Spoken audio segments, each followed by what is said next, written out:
उम्मीद एक ऐसी चीज है जो नामुमकिन को भी मुमकिन कर देती है। ये कहानी उम्मीद मोटिवेशनल स्टोरी भी एक ऐसी उम्मीद के बारे में ही है। एक दिन एक लड़की ने अपने पापा से कहा कि चलो पापा, आज हम कहीं घूमने जाते हैं। पापा ने अपनी बेटी की बात मान ली और दोनों साथ में निकले। बेटी ने पापा के कहा कि पापा, इस बार मैं कार चलाऊंगी। पापा ने कहा, अच्छा ठीक है बेटा, तू चला लेना। बाप बेटी दोनों निकल पड़े।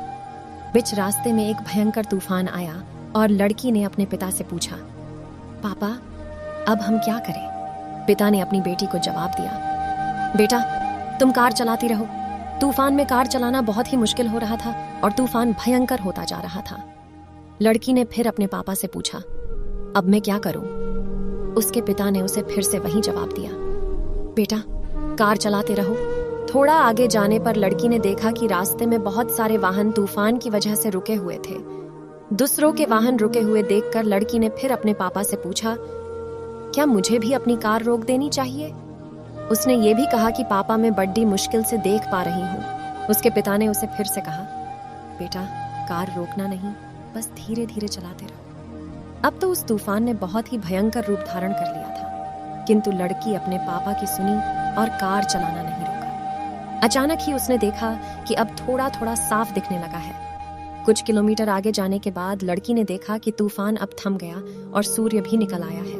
उस लड़की के पिता ने अब उसे कहा कि तुम अब चाहो तो बाहर आ सकती हो। लड़की ने पूछा, पापा पर अब क्यों? पिता ने उसे कहा कि जब तुम बाहर आओगी तो देखोगी कि जो राह में रुक गए थे वे सब अभी भी तूफान में फंसे हुए हैं। तुमने कार चलाने के प्रयत्न को नहीं छोड़ा, इसलिए तुम इस तूफान से बाहर हो।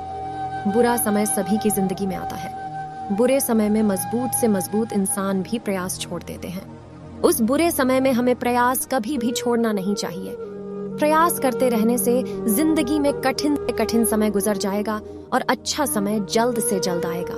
हमें निराश नहीं होकर डटे रहना चाहिए। अगर आपको हमारी स्टोरी उम्मीद मोटिवेशनल स्टोरी अच्छी लगी हो तो अपने दोस्तों के साथ भी शेयर कीजिए और कमेंट में जरूर बताइए कि कैसी लगी हमारी स्टोरी।